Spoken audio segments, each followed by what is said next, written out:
Jadi ada pengandaian, lebih baik hilang satu etnik daripada hilang seorang ulama. Saya komit seperti pertemuan kita yang pertama waktu kemarin, kita ada meeting audiensi di kantor, bahwa pondok pesantren inilah memang yang harusnya menjadi tuan rumah di Republik ini. Sejarah yang membelokkan nomenklatur ini menjadi seperti apa adanya sekarang. Pak, kami ingin mengembalikan sejarah, karena kalau sejarah ini kita tidak perbaiki, maka umat Islam itu nanti akan banyak dikorbankan. Saya selaku umat Islam, mungkin dengan rekan-rekan Islam yang lain, sepakat Pak bahwa agama Islam itu agama yang cinta damai, agama rahmatan ilahil amin, agama yang menjunjung toleransi Pak. Itu bisa kita lihat dalam surat Al-Kafirun, lakum dinukum waliyadin. Sudah jelas Islam itu agama yang sangat menjunjung toleransi. Mensikapi apa yang saya ceritakan tadi terkait politisasi agama, ya. Saya juga membaca Al-Quran bahwa memang sejarah Islam dari dulu sering jadu domba Pak. Dan Allah juga akhirnya mengeluarkan firman-Nya, Quran surat Al-Baqarah 120 tentang musuh-musuh Islam Pak, musuh-musuh agama, musuh-musuh Allah. Dan An-Nisa 89 jelas itu, tidak perlu saya jelaskan, tapi firman Allah Al-Baqarah itu dan An-Nisa itu jelas agar kita memahami bahwa musuh-musuh kita itu ini. Mensikapi perkembangan dinamika agama Islam ini Pak, memang benar disampaikan Bapak bahwa Islam ini kok kayak gampang diadu domba gitu Pak. Nah, kaitkan dengan musuh-musuh ini, saya juga membaca penyesatan agama Islam ini Pak, seperti dibuatnya mazhab Syiah, yang di sini Abdullah bin Sabah Pak, ya seorang Yahudi, dia membuat mazhab Harawit tadi yang baru sampaikan, ada mazhab Badariyah, mazhab Jahmaniyah, membuat bid'ah Pak. Itu juga bagian-bagian dari musuh Islam dalam rangka ingin mengadu domba, memecah belah Islam. Ada juga Muslim liberal, Muslim formalistik, Muslim nasionalistis, invasi media. Nah, ini kan juga bagian-bagian ingin memecah Islam Pak. Pertanyaan dari dinamika ini, menurut Pak Gus, apakah ada kemungkinan konspirasi Pak memang di era sekarang dengan yang musuh-musuh yang ada yang saya sampaikan tadi, yang memang suatu negara ataupun mungkin Bapak sebutkan tadi Amerika atau Yahudi berkonspirasi memang ingin memecah belah Islam itu, terutama di Indonesia juga Pak, dengan membuat teroris. Terus pertanyaan keduanya, sudah sejauh mana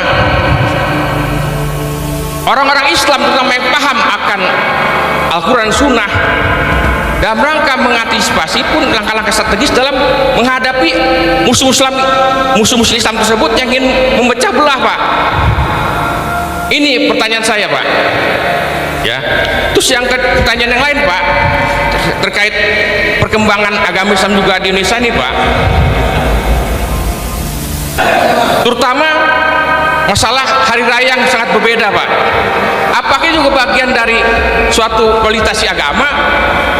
Karena apa? Ketika ada perbedaan, Quran surat An-Nisa 59 jelas menyatakan Pak, bahwa kita harus patuh pada Allah, Rasul, dan uli amri.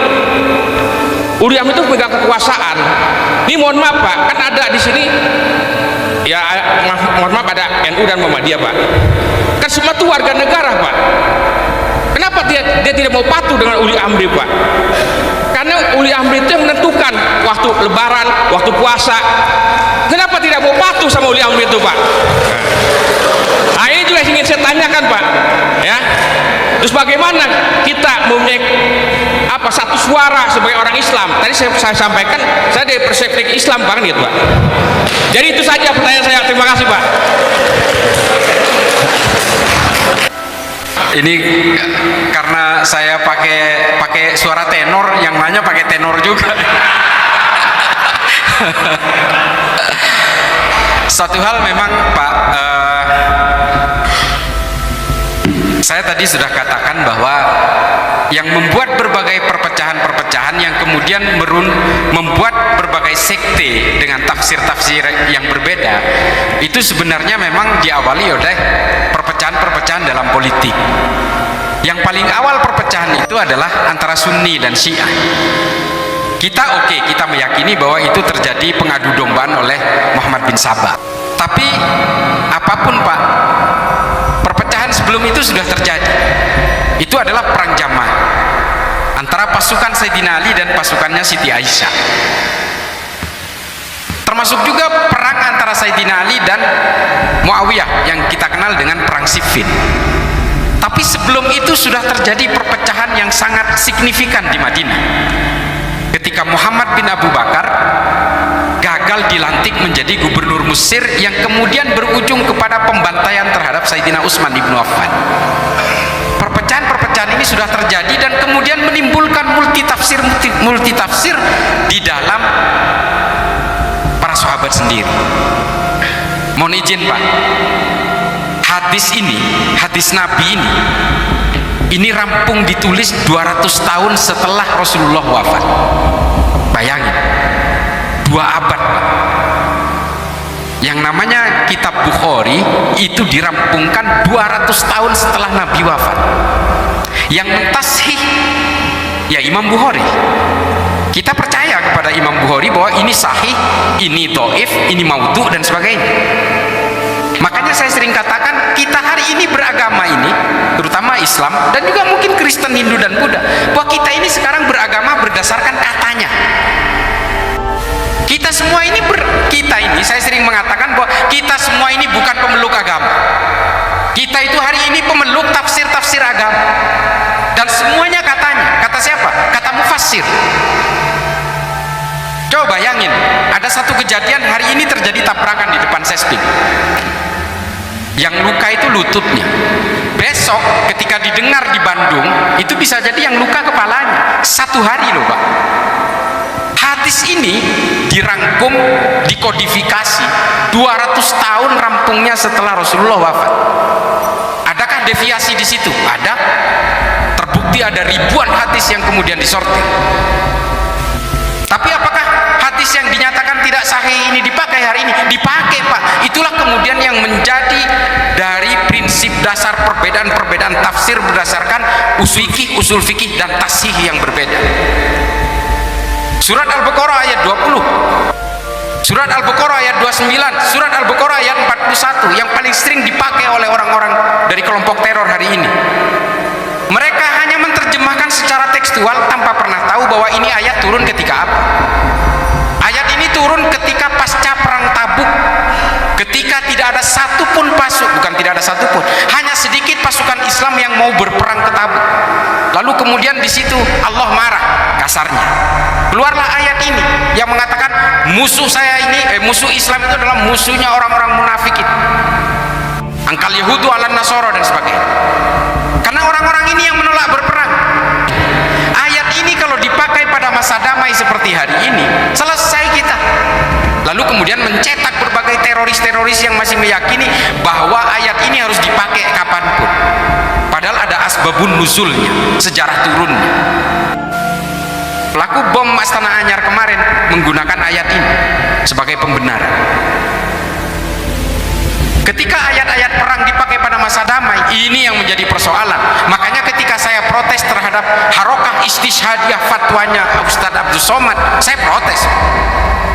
Ustadz Abdus Somad pernah menghalalkan bom bunuh diri di Palestina yang disebut dengan harokah istishhadiyah. Saya bilang jangan main-main dengan fatwa. Meskipun Ustadz Abdus Somad mengatakan bahwa ini halal dilakukan di Palestina, tidak boleh dilakukan di Indonesia karena Indonesia negara damai. Persoalannya kelompok teror tidak menganggap Indonesia ini negara damai. Ini Darul Harb, ini daerah perang ini. Dan terbukti pelaku bom Katedral Makassar di dalam handphonenya itu ditemukan videonya Abdus Somad ketika berfatwa tentang bom bunuh diri halal sebagai harokah istishhad. Saya protes, jangan main-main Pak, jangan main-main Ustadz dengan fatwa ini. Karena fatwanya Abu Bakar Naji dalam kitab Idarat At-Tawahhus yang sebenarnya ditujukan kepada orang-orang di Irak dan Suriah ketika ISIS berjaya pada tahun 2012, fatwanya dikeluarkan oleh Abu Bakar Naji, seorang ulama Saudi. Fatwa itu akhirnya apa? Dipakai juga di Indonesia. Fatwa itu no boundaries, borderless bagi sebagian orang. Jangan kemudian dianggap ini hanya berlaku di Palestina, di sini tidak berlaku. Nggak bisa. Perspektif orang berbeda-beda, interpretasi orang berbeda-beda. Akhirnya apa? Fatwanya Abdus Somad dipakai di sini. Masih ada itu di Google videonya. Ada seorang pelaku bom Katedral Makassar, seorang ibu-ibu mengatakan ini harokah istishhadiyah, boleh dilakukan di Makassar. Coba. Nah, tafsir-tafsir yang seperti ini yang kemudian membuat kita berpecah belah. Islam itu tadinya satu, Kristen tadinya juga satu, Hindu juga satu, tapi kemudian kepentingan-kepentingan politik lah kemudian yang membuat ini bersekte-sekte, yang membuat hukum-hukum sendiri dengan tafsir-tafsir sendiri. Semuanya berawal dari politik. Saya pertanggungjawabkan pernyataan ini. Semuanya berawal dari politik, dan juga karena politik kemudian keluarlah tafsir-tafsir yang berbasis kekerasan itu atas nama politik. Termasuk hari ini Hizbut Tahrir mengatakan orang Islam wajib, termasuk Ustadz Abdus Somad juga, saya protes ini fatwa ini. Dia mengatakan bahwa dalam kitabnya Al-Mustadrak ala Sahihain, Imam Al-Hakim mewajibkan semua umat Islam untuk mendukung khilafah. Saya katakan tidak ada satupun negara yang mendukung khilafah hari ini, yang menggunakan sistem politik khilafah hari ini. Artinya apa? Semua orang Islam di seluruh dunia berdosa karena diwajibkan. Lalu saya katakan, jangan salah, Al-Mustadrak ala Sahihain yang ditulis oleh Imam Al-Hakim itu tidak boleh diikuti oleh Adz-Dzahabi karena ditulis oleh Imam Al-Hakim dalam keadaan pikun. Nggak ada balasan sampai sekarang dari Ustadz Abdus Somad. Saya juga sering protes Pak, dan juga saya diprotes oleh banyak orang. Perang Israel dan Palestina ini bukan perang agama, ini perang politik. Coba baca bukunya Simon Sebag Montefiore, Jerusalem, The Biography. Pertarungan di sana bukan hanya antara orang Islam, orang Kristen dengan orang Kristen, orang Kristen dengan orang Yahudi, orang Yahudi dengan orang Yahudi, orang Eropa dengan orang Arab. Terjadi di sana hanya untuk memperebutkan Yerusalem. Dari dulu itu. Mulai dari zamannya Titus Vespasian sampai zamannya Khalifah As-Saffah sampai hari ini Benjamin Netanyahu, nggak pernah selesai. Memperebutkan satu kota, satu Tuhan, 3 agama, 2 ibu kota negara antara Israel dan Palestina. Kota satu Tuhan, Yerusalem ini. Kota 3 kuil, gereja di sana juga ada, masjid di sana ada, tembok ratapan juga ada di sana. Dan semua kemudian melahirkan sekte-sekte perbedaan tafsir ketika bersentuhan dengan politik. Syiah juga berbeda, Ahmadiyah juga berbeda, Hizbut Tahrir juga berbeda hari ini, Wahabi juga berbeda, Nahdlatul Ulama berbeda, Muhammadiyah berbeda. Ini semua diawali dari berbagai kepentingan-kepentingan hegemoni yang kemudian punya cita-cita untuk menghomogenisasi semua orang. Saya memang generasi Nahdien Pak, tapi kalau NU kemudian ingin melakukan praktek-praktek politik praktis, saya menentang paling awal. Karena berawal dari kepentingan politiklah semua pemeluk agama ini terpecah belah. Saya tadi sudah ceritakan politik yang memecah belah Kristen menjadi Katolik dan Protestan. Berbagai kelompok-kelompok di Amerika juga terjadi hari ini, kelompok evangelis, white supremacy, Ku Klux Klan, kelompok orang hitam, black Muslim dan sebagainya, berpecah belah Pak. Black Lives Matter kemarin, ini semua bermain. Kelompok kiri juga berpecah belah, fasisme, anarkisme, komunisme.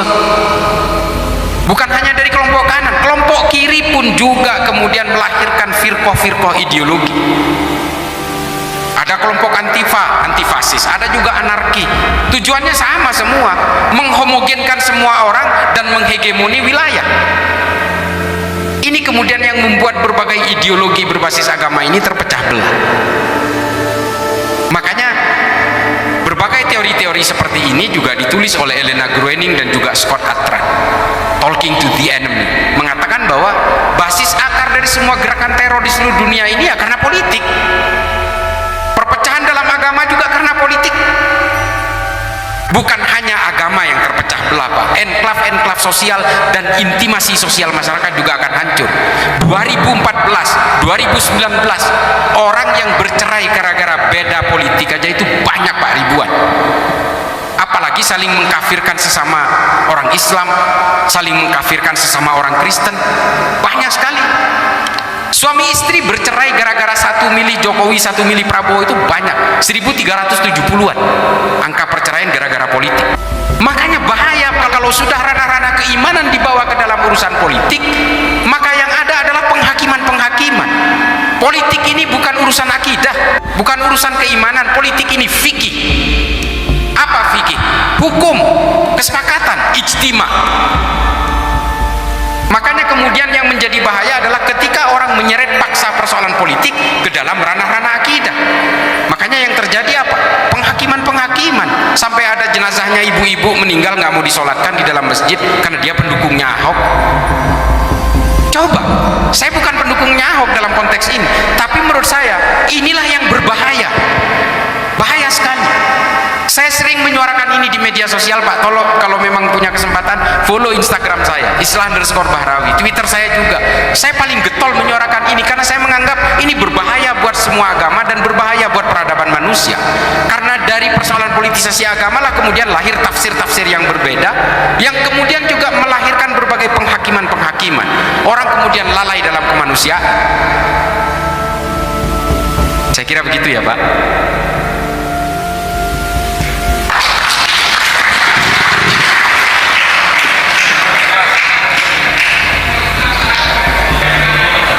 Sorry. Gimana, Pak? Nah, iya. Saya betul. Ini yang penting. Siap. Ini penting juga. Mengapa saya mengatakan di berbagai podcast saya dengan Akbar Faisal, dengan Ahmad Sahal, dan juga berbagai tokoh podcast saya katakan bahwa DNA Islam itu bukan politik. Lalu apa DNA Islam? Dan yakin saya semua agama, bahwa semua agama itu berbasis kemanusiaan dan kedamaian. Seperti yang saya ceritakan tadi, genealogi turunnya semua agama. Makanya kemudian Nabi Muhammad ketika menjelang wafat hanya 3 kali yang dia ucapkan, ummati. Yang dia khawatirkan adalah persoalan umat. Dan juga mengapa Nabi Muhammad sebelum wafatnya tidak menyebut satu nama sebagai penggantinya beliau. Ini ditulis oleh berbagai ahli sejarah yang mengatakan Nabi Muhammad tidak pernah satu pun menyebut penggantinya, satu nama pun. Penunjukan Abu Bakar ini adalah hasil aklamasi. Ini adalah indikator bahwa Nabi Muhammad tidak mewariskan Islam ini sebagai entitas akselerasi politik. Islam ini diwariskan oleh Nabi Muhammad sebagai penyempurna akhlak dan sebagai agama yang harus menjadi wadah terhadap terciptanya kemanusiaan dan kedamaian. Inilah yang disebut sebagai agama yang rahmatan lil alamin. Hanya 2, Pak, yang diberikan bebannya oleh Nabi Muhammad kepada kita dari Islam itu. Menjadi orang yang berakhlakul karimah. Yang kedua adalah jadikan Islam ini sebagai agama yang bisa merahmati seluruh alam semesta ilal yaumil qiyamah, sampai hari kiamat. Kalau hari ini Islam ini sudah dibawakan dengan caci maki dan kebencian, nggak sampai kiamat nggak bakal laku, Pak. Makanya kemudian para ulama sepakat untuk menghentikan semua paham-paham kekerasan dari berbagai fabrikasi politik ini. Maka kemudian reposisi fungsi Islam ini sebagai bejana kemanusiaan dan kedamaian. That's it. No more or less. No over. No compromise. Islam ini dan juga agama lain harus berfungsi sebagai akselerator terhadap terciptanya kemanusiaan dan kedamaian. Karena dari kemanusiaan dan kedamaian kemudian kita semua fokus untuk peradaban manusia, memajukan ilmu pengetahuan. Kita tidak lagi dijadikan sebagai mainan-mainan politik, political toys. Dari abad ke abad setelah orang Kristen dijadikan mainan politik, orang Hindu dijadikan mainan politik, orang Buddha dijadikan mainan politik, Islam dijadikan mainan politik, dan itu semua tidak akan terjadi. Semua umat manusia di muka bumi ini akan bersatu padu untuk mempersiapkan akselerasi peradaban manusia di tengah climate change seperti ini. Yang ada hari ini adalah berbagai shifting strategi political game, pertarungan antara Rusia, Cina, Amerika, Eropa, Commonwealth dan sebagainya. Ini yang semua terjadi hari ini, sehingga semua orang menjadi potensi untuk dijadikan political toys, bandul-bandul politik. Pergeseran itu terjadi mulai dari Afrika, Timur Tengah, Asia Selatan. Hari ini ke Asia Tenggara, Pak. Makanya Indonesia yang sedang diobok-obok. Mengapa Indonesia menjadi diobok-obok? Bapak Ibu sekalian, kita harus paham bahwa Indonesia ini berada di tengah-tengah epicentrum negara persemakmuran. Kita pernah menyadari itu enggak? Apakah kita pernah menyadari bahwa 3 negara yang sibuk di Asia Tenggara dengan urusan teroris, dengan urusan radikal, selalu 3 negara, Pak. Filipina, Indonesia, dan Thailand. 3-tiganya bukan negara persemakmuran. Coba bayangkan itu. Azahari Nurdin M. Top pernah melakukan aksi teror di Malaysia? Nggak pernah, Pak. Diekspor ke kita. Senjatanya KKP Papua masuknya dari mana? Dari Papua Nugini. Yang membantu KKP Papua di PBB siapa? Vanuatu. Yang melindungi orang-orang dari berbagai akselerator, motivator dari KKP Papua, Benny Wenda, Veronica Koman, siapa? Australia, Inggris. Hizbut Tahrir, Ikhwanul Muslimin, kantor pusatnya di mana? Di Inggris. Yang menciptakan Wahabi, Lawrence, MI6 dan sebagainya, dari mana? Inggris. Wahabi milik siapa? Persemakmuran Inggris. Indonesia memang didesain hari ini supaya tidak maju sendirian. Kalau Indonesia menjadi negara raksasa dalam satu kawasan, negara lainnya akan tenggelam. Ini teori ekonomi dasar kok. Makanya kemudian pemecah belahan itu terjadi di sini. Semua bermain. Dan kita semua hari ini orang-orang Islam yang betul-betul bego, mau aja dikasih infiltrasi ideologi semacam ini. Mereka merasa ingin memberdayakan, ingin menjayakan Islam, padahal mereka sedang dalam jebakan Batman. Ini yang harus kita pahami. Banyak buku-buku yang mengulas ini, termasuk Philip Hurihiti, silakan baca. Berbagai sejarah, misalnya History of Medieval India, yang ditulis oleh Subramaniam, membahas tentang pergerakan-pergerakan teori politik mulai dari Afrika sampai ke Asia Tenggara hari ini, Asia Selatan dan sebagainya. Kita bisa adu literatur soal ini. Nah, makanya kemudian apa untuk membendung itu semua?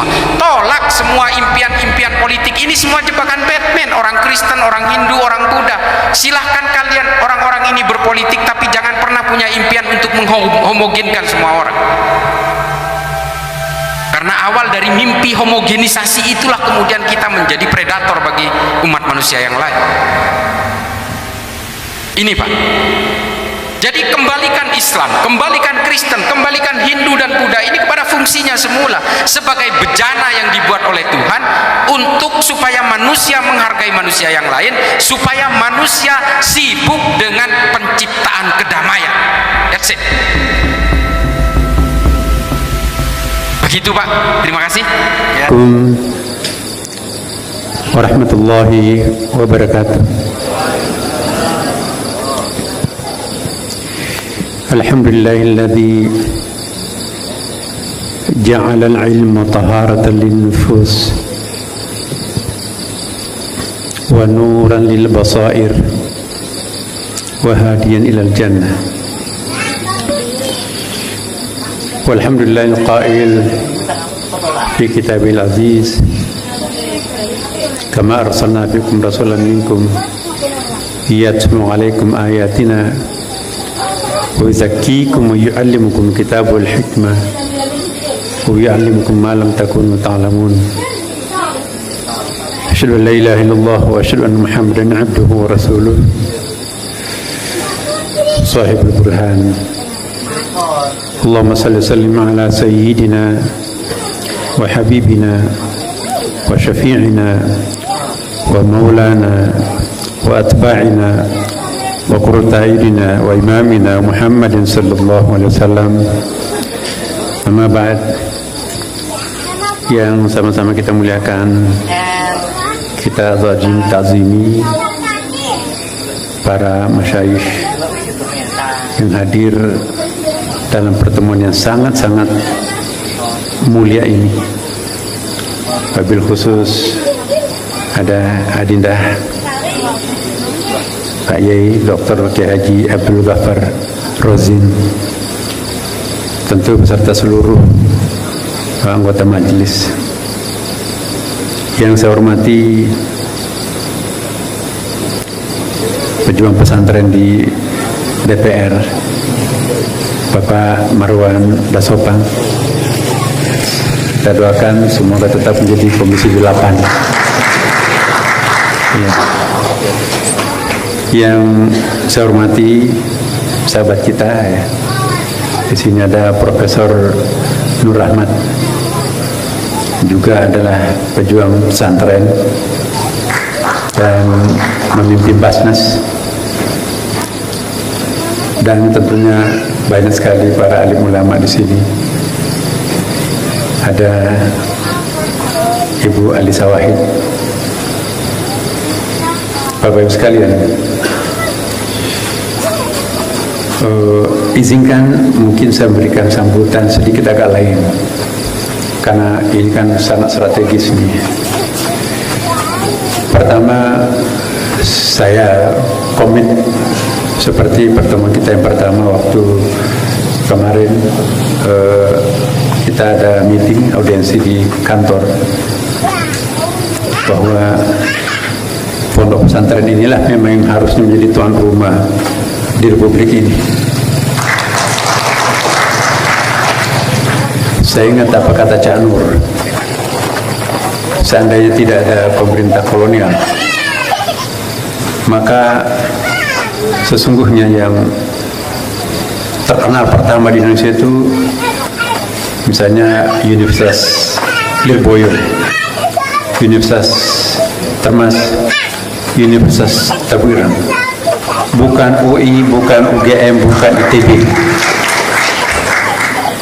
Sejarah yang membelokkan nomenklatur ini menjadi seperti apa adanya sekarang. Jadi salah satu fungsi kami, Pak Dasopan, Pak, kami ingin mengembalikan sejarah. Karena kalau sejarah ini kita tidak perbaiki, maka umat Islam itu nanti akan banyak dikorbankan. Dan kita harus berani menyuarakan kebenaran dimanapun kita berada. Bapak Ibu sekalian, poin pertama, ya, karena tadi kita bicara tentang strategi pengembangan pondok pesantren. Ada sesuatu yang perlu diperkuat kembali di pondok pesantren. Kita dulu baca pondok pesantren, apalagi disertasinya tradisi pesantren Pak Profesor, itu saya kira buku yang terbaik tentang, walaupun ada kritikannya, tapi bagi saya itu sangat very inspiring. Di situ kita tahu apa itu arti pondok pesantren dan seterusnya. Terminologinya sangat bagus, ya. Jadi saya kira kita perlu memiliki buku itu. Tapi yang ingin saya tekankan betul, kendali mutu untuk pondok pesantren ini dalam mengukur pondok pesantren, pada yang saya muliakan para anggota majelis masyayikh ini, kita jangan larut dengan ukuran-ukuran yang dibuat oleh lembaga-lembaga yang sekuler, lembaga-lembaga yang dibentuk untuk suatu kepentingan sangat pragmatis. Ukurlah pondok pesantren itu dengan ukurannya sendiri, karena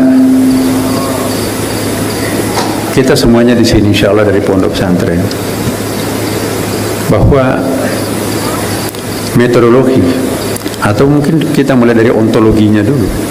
Ontologi, epistemologi, dan aksiologi di pondok pesantren itu sangat berbeda dengan ontologi perguruan atau sekolah tinggi atau universitas.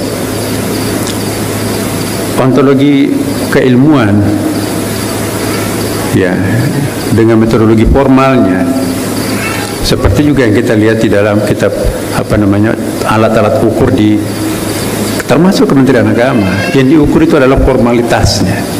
Korbanlah pesantren itu sebetulnya. Saya berikan satu contoh konkret. Di pondok pesantren itu kita tidak hanya diajarkan bagaimana memahami Al-Quran sebagai kitabullah, tetapi juga diajarkan bagaimana Al-Quran itu juga sebagai kalamullah. Lain kitabullah, hada kitabul arabi hudal lil muttaqin. Tapi kalamullah di atas sana di langit. Alif lam mim, dzalikal kitabu, those over there, so far from here. Dzalikal kitabu la raiba fihi hudal lil muttaqin. Kitabullah hudal linnas. Tetapi kalamullah hudal lil muttaqin. Jadi mari kita kembali membenahi kurikulum kita di pondok pesantren. Jangan sampai nanti kita terkontaminasi oleh tolak ukur pendidikan formal, sehingga kita tidak mempelajari Al-Quran sebagai kalamullah, hanya mempelajarinya sebagai kitabullah. Lain epistemologinya, lain metodologinya mempelajari kitabullah dengan kalamullah. Maaf, ini saya tidak menggurui Bapak Ibu sekalian. Saya hanya ingin mengingatkan kembali pada diri saya dan kita semuanya. Mempelajari kitabullah, baca dari dosen, lulus, udah oke. Tapi mempelajari kalamullah nggak gampang. Hudal lil muttaqin. Man humul muttaqun? Hal nahnu muttaqun? Apakah kita sudah muttaqun? Saya kira enggak. Inna akramakumminallahi atqakum, ya kan? Maka itu saya mohon betul pondok pesantren itu kita jangan hanya mempelajari Quran sebagai kitabullah, tapi juga sekaligus kalamullah. Bagaimana mengakses kalamullah? La yamassuhu illal mutahharun. Ma ma'na tahara? At-tahara itu bukan pembersihan fisik berwudu. Kombinasi antara tahara an-nadhafah dengan at-tazkiyah, itulah disebut dengan at-tahara menurut Imam Al-Ghazali. Jadi itu pertama, ontologi keilmuan kita itu bukan hanya sampai kepada mempelajari Al-Quran sebagai ibarat. Jadi ada ulama tafsir mengatakan bahwa ada 4 lapis Al-Quran. Ada ibaratul Quran untuk orang awam, ya. Kemudian juga ada isyaratul Quran untuk khawas. Kemudian lataiful Quran untuk khawasul khawas, dan ada haqaiqul Quran khususnya para nabi. Jadi di dalam kulit ada kulit, di atas langit masih ada langit. Nah, santri tidak bisa berhenti pada wukuf, ya, harus berhentinya pada wusul, finish. Karena kalau sampai wukuf di Arafah belum selesai haji kita, kan masih harus ke Mina. Nah, jadi inilah kriteria-kriteria yang satu contoh. Kemudian pondok pesantren itu bukan hanya belajar kepada guru, tapi juga belajar kepada apa yang saya sering istilahkan dengan impersonal teacher, guru yang bukan orang.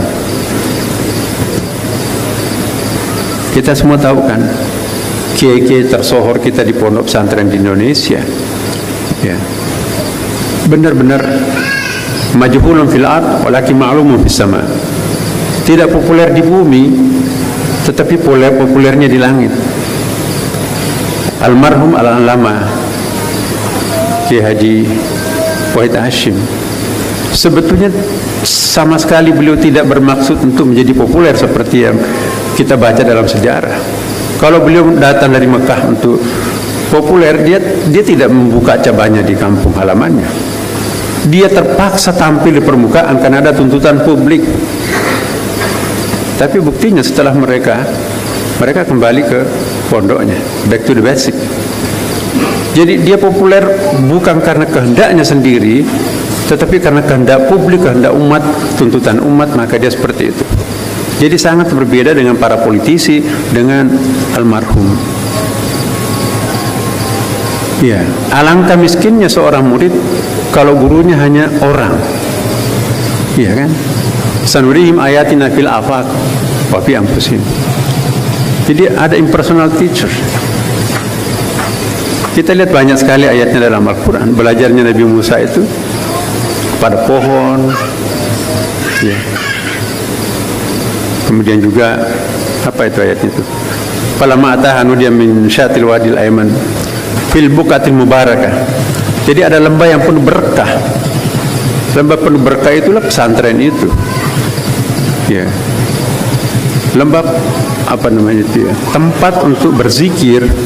Di situ ada berkah. Jadi pesantren itu bukan hanya tempat untuk sekolah. Pesantren itu bukan tempat untuk mencari ilmu pengetahuan dari guru, tapi tempat untuk mencari ilmunya Allah di situ. Maka itu perbedaan madrasah dengan sekolah. Ini pemahaman saya.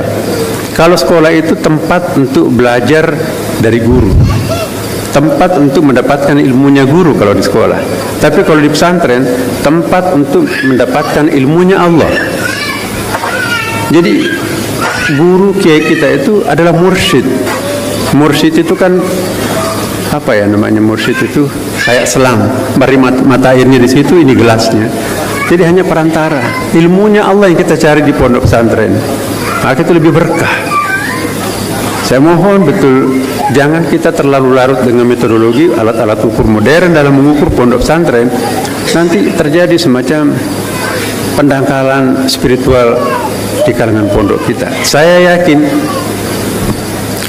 majelis masyayikh yang terpilih ini akan mengembalikan, bahkan akan terus melanjutkan visi misi pondok pesantren tadi. Ya. Dan jelas kok dalam Quran itu. Fas'alu ahla dzikr in kuntum la ta'lamun. Tidak dikatakan fas'alu ahlal ilm. Ya kan? Kenapa enggak dikatakan tanyalah kepada para ilmuwan? Kalau mentok kepada sains larinya ke filsafat, mentok ke filsafat itu mau kemana? Lari ke ahli zikir. Manhum, siapa itu ahli zikir? Itu pondok pesantren. Itu ulama. Maka itu Rasulullah mengatakan bahwa penting sekali ulama itu. Ada hadis Nabi kan, la mautu qabilatin aisar min mauti alimin. Lenyapnya suatu suku, satu etnik, ya, itu lebih ringan daripada hilangnya seorang ulama. Jadi ada pengandaian lebih baik hilang satu etnik daripada hilang seorang ulama. Karena ulama itu adalah tiang pancang langit. Jadi yang kita akan bentuk di dalam pondok pesantren bukan sekedar al-alim, tapi al-alimul alamah, mendalam dan juga meluas dan juga arif. Di pondok pesantren bukan kita mencari ilmu saja ya. Kalau dalam literatur Arab itu ilmun lebih banyak diartikan sebagai pengetahuan yang diperoleh melalui olah nalar. Tapi pengetahuan yang diperoleh melalui olah batin itu yang disebut ma'rifah. Jadi ilmu dan ma'rifah itu digabungkan di pondok pesantren. Kalau di sekolah-sekolah yang aktif itu adalah otak kiri, reason. Tapi di pesantren itu yang aktif adalah otak kanan kita, mengajari kita feeling. Pendidikan karakter itu di malam hari. Man talabal ula syairul layali. Ya. Wa minal laili fatahajjad bihi nafilatan lak asa ayyabata rabbuka maqama mahmuda, itu wa minal lail. Nah, kita di malam hari kan. Produktifnya pondok pesantren itu di malam hari. Enggak ada berkah di siang hari. Berkah itu di malam hari. Ya. Jadi banyak ayat yang bisa kita lihat untuk mendukung. Tadi ayat saya bacakan. Kama arsalna fikum rasulan minkum yatlu alaikum ayatina.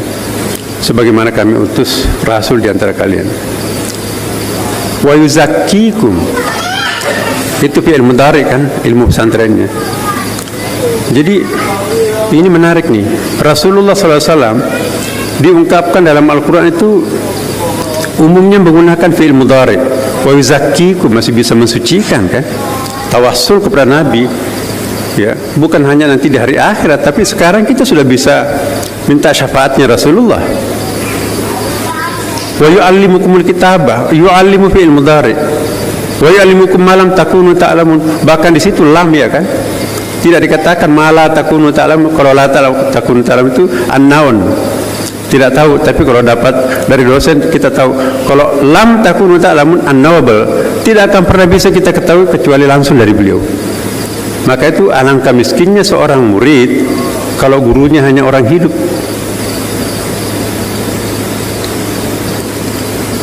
Ulama kita Bapak Ibu sekalian, Imam Syafi'i, Jami' Karamatul Aulia itu 420 sekian, 2 jilid itu, ulama-ulama itu. Kalau kita kaji, itu belajarnya bukan kepada orang hidup, dia bisa belajar kepada Nabi. Nah, ini pesantren kita nggak muncul ini. Imam Al-Ghazali, baca kita biografinya kan, ya Syekh, ada sejumlah hadis kami tidak dapatkan dalam Ihya. Ya walad, saya tidak pernah menulis satu hadis dalam Ihya tanpa sebelumnya saya konfirmasi kepada Nabi, benar enggak engkau pernah mengatakan ini ya Rasulullah? Sebelum Nabi ngangguk, saya tidak tulis dalam Ihya Ulumuddin.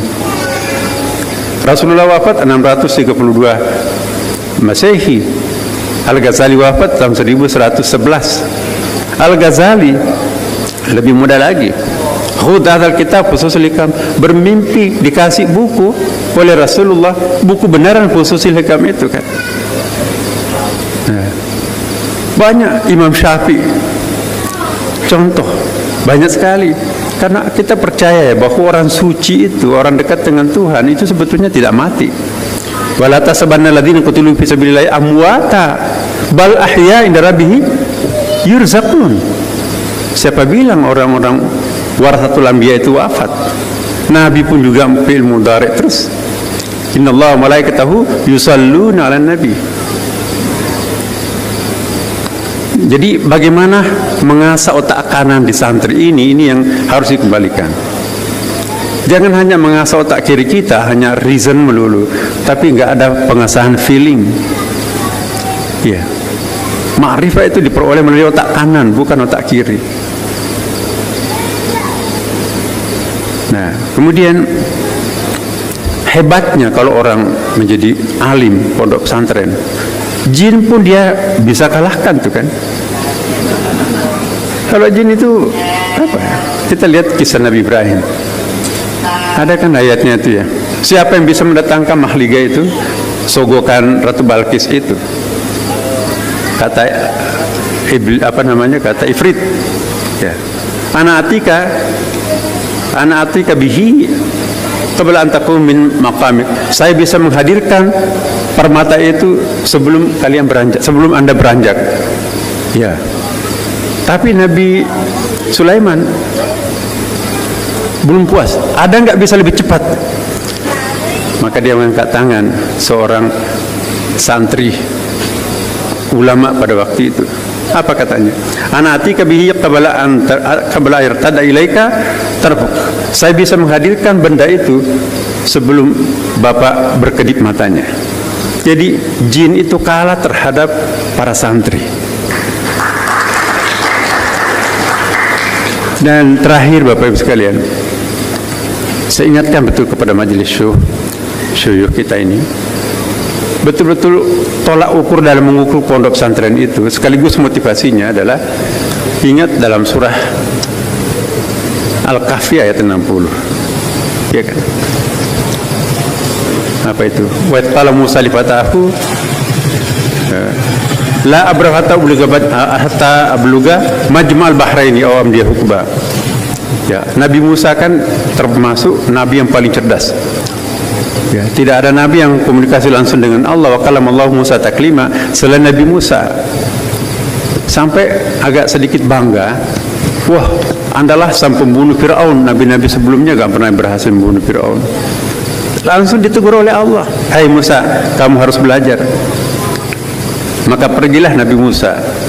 Saya tidak akan pernah berhenti sampai menjumpai dua lautan. Nah, kita lihat dalam tafsir Mu'tabarat, tafsir situ Majmal Bahrain itu adalah di laut Persia, itu ada perbatasan laut timur dan barat itu ya. Tapi tafsir Ar-Razi ini menarik nih. Yang dimaksudkan Majmal Bahrain di situ perjumpaan dua epistemologi. Epistemologi Barat itu menggunakan otak kiri, sangat rasional. Maka itu di situ ada Plato, Socrates, Thales, Anaximenes, Demokritos dan seterusnya. Tapi otak kanan itu ada di timur. Maka itu semua agama lahir di timur. Nggak ada agama besar lahir di Barat. Tapi Allah apa? Walillahil masyriq wal maghrib. Nah, Iqra itu di otak kiri, Bismi Rabbik itu otak kanan. Jadi Iqra Bismi Rabbik inilah pondok pesantren. Kalau di sekolah hanya Iqra, nggak ada Bismi Rabbiknya. Tapi kalau hanya Bismi Rabbik melulu nggak ada Iqra'nya, itu juga bukan pondok pesantren.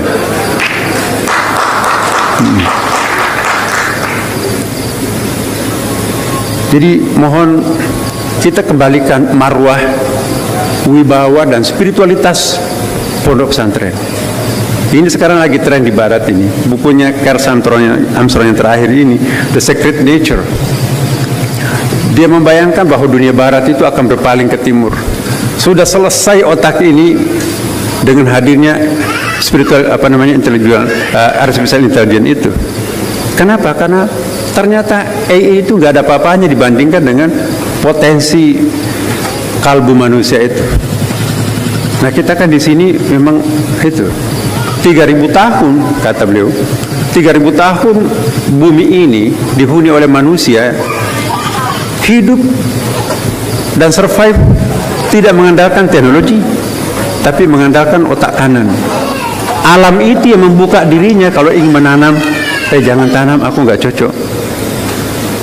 Ya. Alam itu yang bersahabat dengan manusia, kamu jangan pergian karena langit akan hujan deras dan gelombang tinggi. Sekarang ini ramalan cuaca nggak ada hujan tapi malah banjir. Jadi kita dikerjain oleh alam. Makanya tuh mukjizat al-karamah ini berikan tempat. Kata Armstrong ini ada dua kehilangan. Kita kehilangan feeling yang sangat kuat. Dulu bapak ibu kita, feelingnya orang itu yang menggunakan selalu mengasah otak kanannya itu luar biasa, seperti guru-guru kita terdahulu di pondok pesantren. Karamahnya apa itu karamah? Ialah orang yang selalu melatih otak kanannya. Kalau hanya rasio itu nggak ada mukjizatnya rasio itu. Nah inilah fas'alu ala dzikr, bukan fas'alu ala ilmi. Jadi ini mumpung ada kesempatan Bapak Ibu sekalian, saya ingin sekali menyampaikan ini. Saya teriak-teriak beberapa waktu yang lalu, UIN sudah harus mensponsori epistemologi huduri ini, jangan hanya husuli melulu. Tapi nggak laku. Saya mohon betul, bisa nggak pondok pesantren mengembalikan marwah pondok pesantren, bukan hanya mampu memahami kitabullah, tapi juga sekaligus mampu memahami kalamullah. Jadi Bapak Ibu sekalian, nah pondok pesantren ini dengan adanya Undang-Undang Nomor 18 Tahun 2019 dan Kepres Nomor 82 Tahun 2021 ditambah lagi tadi saya catat betul Gus ya, 2 sayap tadi itu luar biasa, tapi masih kurang. Apa yang tadi saya sampaikan ini belum masuk di poin itu. Bagaimana membawakan, bukan mensakralkan pondok ya, tapi bagaimana memperkuat spiritualitas pondok pesantren. Ya, alangkah miskinnya seorang santri kalau gurunya hanya orang hidup. Bahkan Imam Syafi'i mengatakan bahwa begini, apa syairnya tuh?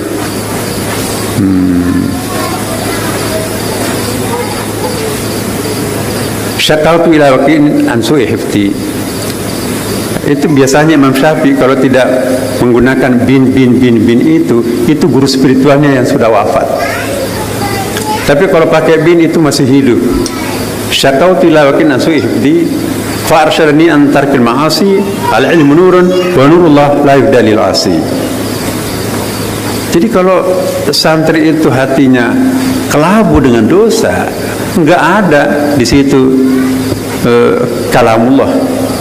Memang cum laude tetapi kurang ajar. Nah kita ingin Bapak betul, coba kita lihat ulama-ulama kita di pondok pesantren.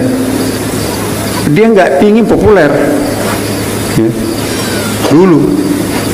Tapi kiai-kiai kita sekarang kan rebutan di ruang publik juga, jadi keberkahannya ya kita perlu bertanya. Tapi inilah yang kita harapkan, bagaimana pondok pesantren ini menjadi guru. Guru itu bahasa Sanskerta, bahasa Hindu. Gu artinya kegelapan, ru artinya obor. Guru adalah obor yang menerangi kegelapan. Sama dengan syekh. Kalau kita lihat semantiknya, syekh itu sama kan juga. Sampai dikatakan asy-syekhu amamal murid kan nabi amama sahabah. Jadi syekh di depan para murid itu bagaikan nabi di depan para sahabatnya. Respect nggak kita kepada nabi? Kalau seandainya kita jadi sahabat, sangat respect. Maka itu Sayyidina Ali kan, man alamni harfan kuntulahu abdan. Nah, apakah santri kita masih seperti ini? Apakah santri seperti ini yang kita akan lahirkan, atau santri yang modern? Jadi kata-kata modern itu bisa menjadi mudirron juga. Modern itu merusak, modern itu prospektif. Ya, Bapak Ibu sekalian, mohon maaf kalau sambutannya kayak begini, tetapi saya ingin sekali bahwa pondok pesantren kita ke depan itu bukan saja mempertahankan eksistensinya dalam masyarakat, tapi substansi kepesantrenan itu juga ikut dipertahankan, sehingga inilah akan menjadi suluh kehidupan, membahagiakan kita dunia sampai di akhirat kelak. Dengan demikian saya akhiri, Bapak Ibu sekalian. Mohon maaf kalau mungkin kepanjangan atau terasa ada hal-hal yang mungkin kurang pas dengan Bapak Ibu sekalian. Dari lubuk hati kami yang sangat tulus ini menyampaikan kepada Bapak Ibu sekalian, saya sampaikan terima kasih banyak, dan semoga Allah memberkati kita semuanya. Wallahu muwaffiq ila aqwamit thoriq. Wassalamualaikum warahmatullahi. Terima kasih buat teman-teman semua sudah menonton pidato dari Menteri Agama di tahun 2024 ini ya teman-teman. Jadi Menteri Agama mempertegas, memperkuat tentang agama di Indonesia ini ya teman-teman. Jadi Menteri Agama itu mengajak untuk saling bahu-membahu, saling mendukung gitu ya teman-teman. Dan ada ya pidato-pidato dari yang lain ya teman-teman. Jadi Menteri Agama yang saat ini mantap banget ya, keren banget ya. Kalau menurut saya Menteri Agamanya luar biasa, pilihan Presiden Republik Indonesia Prabowo Subianto. Jadi program-program Prabowo didukung oleh Menteri Agama ini juga. Ini ya teman-teman. Oke, terima kasih buat semuanya. Semoga video ini bermanfaat, dan semoga Menteri Agama yang sekarang makin maju, makin jaya, sukses selalu. Indonesia jaya, Indonesia makmur. Terima kasih. Sampai jumpa di video selanjutnya.